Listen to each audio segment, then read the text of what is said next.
100 शब्द प्रति minute dictation start. जब कोरोना संक्रमण की दूसरी लहर आई तो हरिद्वार में कुंभ के आयोजन और पश्चिम बंगाल में विधानसभा चुनावों को टालने की मांग बड़े जोर शोर से उठी थी। आशंका जताई जा रही थी कि इस तरह एक जगह भारी संख्या में भीड़ जुटने से संक्रमण की श्रृंखला तोड़ने में मुश्किल आएगी। इस तरह संक्रमण फैलेगा तो महामारी का रूप ले लेगा। मगर उत्तराखंड सरकार ने कुंभ के आयोजन को टालने के बजाय उसे सीमित करने का फैसला किया। वह पहले तो वहां पहुंचने वाले श्रद्धालुओं की कोरोना जांच को भी तैयार नहीं थी, पर जब ज़्यादा दबाव बना तो इसके लिए तैयार हो गई। फिर श्रद्धालुओं की जांच के लिए सरकारी जांच केंद्रों के अलावा कुछ निजी केंद्रों को भी जिम्मेदारी सौंपी गई। अब कुछ जांच रपटों में गड़बड़ी के तथ्य उजागर हुए हैं। निजी जांच केंद्रों ने फर्जी नाम, पते, आधार कार्ड, फोन नंबर आदि दर्ज कर 1 लाख से अधिक जांच रपटें जारी कर दी। इससे संबंधित शिकायतों के मद्देनज़र भारतीय चिकित्सा अनुसंधान परिषद ने मामले की जांच के आदेश दिए। अब हरिद्वार के जिलाधिकारी ने इसकी छानबीन के लिए एक समिति गठित कर दी है। समिति की जांच के बाद ही हकीकत सामने आएगी, पर इससे कोरोना संक्रमण रोकने को लेकर हुई गड़बड़ियों और मनमानियों पर स्वाभाविक ही एक बार फिर सवाल उठने शुरू हो गए हैं। हरिद्वार के कुंभ में फर्जी जांच करके निजी कंपनियों ने सरकारी खजाने से मनचाही रकम लेकर अपने खजाने में तो भर ली, पर उन्होंने यह नहीं सोचा कि इससे कितने लोगों की जान का जोखिम पैदा होगा। उनकी वजह से ना जाने कितने संक्रमित लोगों की पहचान होने से रह गई और वे दूसरों में विषाणु फैलाने का माध्यम बने होंगे। विचित्र है कि एक ऐसे वक्त में जब देश की तमाम सरकारें संक्रमण रोकने, इलाज की सुविधाएं जुटाने में हलकान थीं, अस्पतालों में जगह कम पड़ गई थी, ऑक्सीजन की कमी के चलते लोग दम तोड़ रहे थे, तब हरिद्वार में कुछ निजी कोरोना जांच केंद्र अपनी जेबें भरने के लिए फर्जीवाड़े में जुटे थे। हालांकि हरिद्वार कुंभ में हुआ फर्जीवाड़ा कोई अकेला मामला नहीं है। उत्तर प्रदेश में भी कोरोना से जुड़े उपकरणों और दवाओं, ऑक्सीजन सिलेंडर आदि की खरीद को लेकर भारी पैमाने पर घोटाले के आरोप लगे। बिहार में भी जांच और इलाज आदि में फर्जीवाड़े के आरोप लगे। इसी तरह कई राज्यों में अस्पतालों में बिस्तर उपलब्ध कराने, ऑक्सीजन सिलेंडर दिलाने, जरूरी दवाएं उपलब्ध कराने आदि में घोटाले के आरोप हैं।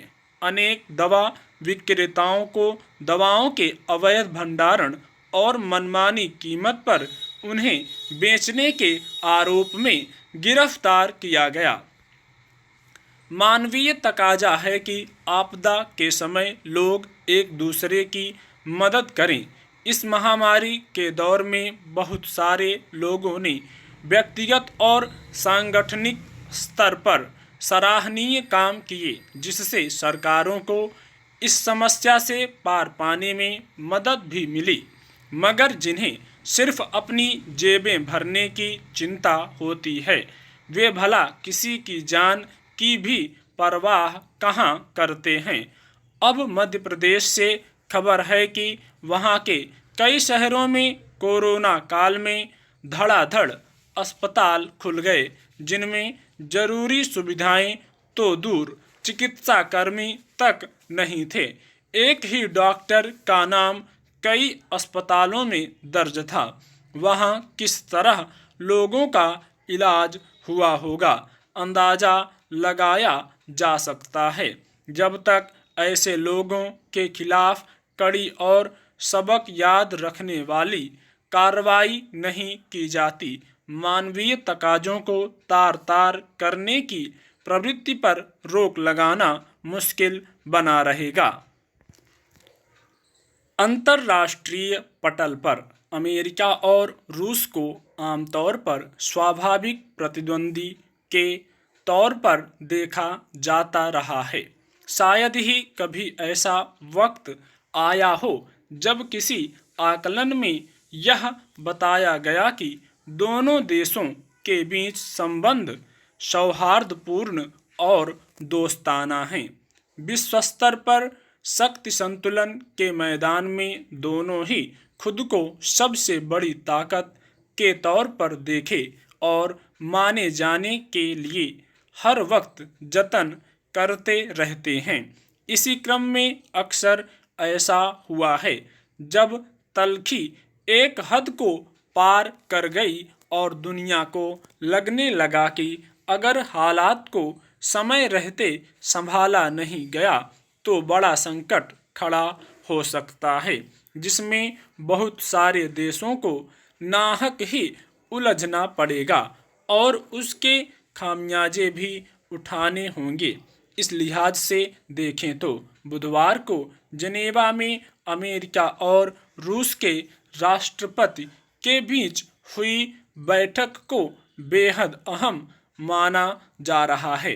हालांकि जो बाइडेन और व्लादिमीर पुतिन की बैठक के नतीजे के तौर पर दोनों ओर से कुछ घोषणाएं हुई हैं, लेकिन दोनों देशों के बीच टकराव के जो मुद्दे रहे हैं उसके मद्देनज़र आने वाले दिनों में यह देखना होगा कि उनका क्या हल निकाला गया है।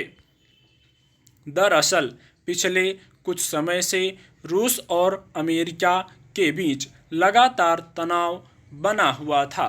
जासूसी, मानवाधिकार और राजनयिकों की वापसी आदि मसलों पर आरोप प्रत्यारोप चल रहे थे। ऐसे में अव्वल तो इस तरह की बैठक में सहजता की उम्मीद नहीं थी। दूसरे यह माना जा रहा था कि इसका कोई ठोस नतीजा नहीं निकलेगा। लेकिन इस बुरे दौर में दोनों देशों के राष्ट्रपति जब मिले तो उन्होंने खासा वक्त लिया। इसके बाद पुतिन ने बैठक को बेहद रचनात्मक बताया तो जो बाइडेन ने सकारात्मक कहा। यानी दोनों के रुख में प्रथम दृष्टया नरमी के मद्देनज़र तस्वीर में बदलाव की उम्मीद की जा सकती है, मगर कई अहम बिंदुओं पर जो दूरी दिखी उससे साफ है कि ताज़ा बैठक तभी ठोस नतीजे दे पाएगी जब दोनों पक्षों के बीच औपचारिकता से आगे बढ़ने की इच्छा शक्ति हो। मसलन साइबर सुरक्षा के मसले पर रूस और अमेरिका सहमत हैं, लेकिन जब तक इससे संबंधित कोई कदम उठाकर इस पर पहल नहीं की जाती तब तक इस सहमति का कुछ हासिल सामने नहीं आएगा। गौरतलब है कि हाल ही में टेक्सास में अमेरिकी तेल पाइपलाइन प्रणाली पर हुए हमले को दुनिया भर के लिए एक गंभीर साइबर चुनौती माना गया था। इसके समांतर रूस की स्वास्थ्य व्यवस्था भी इसी तरह के साइबर हमले का शिकार हुई। अगर इस प्रवृत्ति का विस्तार हुआ तो प्रत्यक्ष युद्ध के बजाय इस तरह के हमलों से किस पैमाने का नुकसान हो सकता है, इसका सिर्फ अंदाज़ा लगाया जा सकता है। याद रखा जाना चाहिए कि दोनों ही देश परमाणु शक्ति से लैस हैं और खुद को एक दूसरे से कम करके नहीं देखते हैं। स्टॉप।